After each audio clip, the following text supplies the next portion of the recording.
The kingdom of Voltara had known peace and prosperity for decades under the rule of King Alden. He was a man of great power, wealth, and wisdom, yet, despite all his accomplishments, there was one thing he feared above all else: time. One evening, as the king sat in his grand hall, a mysterious old oracle arrived at the castle gates. The guards hesitated to let him in, but the old man simply smiled. "I carry a gift for the king, a gift that will change his life forever." Intrigued, King Alden allowed him entry. The oracle stepped forward and placed a beautiful golden hourglass on the king's table. The glass was clear as the sky, and inside, fine silver sand flowed gently from the top to the bottom. "What is this?" the king asked. The oracle bowed slightly. "This, your majesty, is no ordinary hourglass. It does not measure minutes or hours. It measures something far greater: your remaining time in this world." A silence fell over the room. The courtiers shifted uncomfortably, but the king only laughed. "You expect me to believe this? That this hourglass knows how much time I have left?" The oracle nodded. "Yes. When the last grain of sand falls, your time will end." King Alden was not a man easily frightened. He was still in his prime, strong and healthy. He had armies at his command, treasures beyond measure, and servants at his every beck and call. Why should he fear an old man's trick? Amused, he placed the hourglass on a shelf in his chamber and thought no more of it. Days turned into weeks. Weeks turned into months. The king remained as he always was, busy ruling, expanding his kingdom, and enjoying his luxuries. But then, one day, as he walked past the hourglass, he paused. He noticed that the sand had shifted significantly. His heart skipped a beat. He was certain there had been much more sand in the top chamber before. Had so much time passed already? From that day forward, King Alden began to watch the hourglass more carefully. At first, he dismissed it, convincing himself that he still had many years left. But slowly, a deep unease began to creep into his mind. One evening, as he dined in his grand hall, surrounded by nobles, his laughter faded. The music, the feasting, the celebrations, all of it suddenly felt empty. What was the purpose of all this?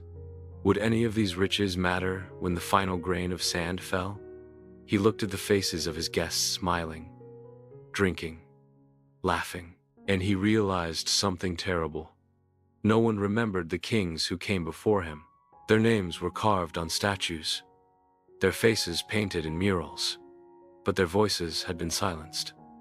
Their dreams, ambitions, fears all vanished. Would he be the same? Would he simply become a name in a history book, a man once powerful but now forgotten? Panic gripped the king's heart.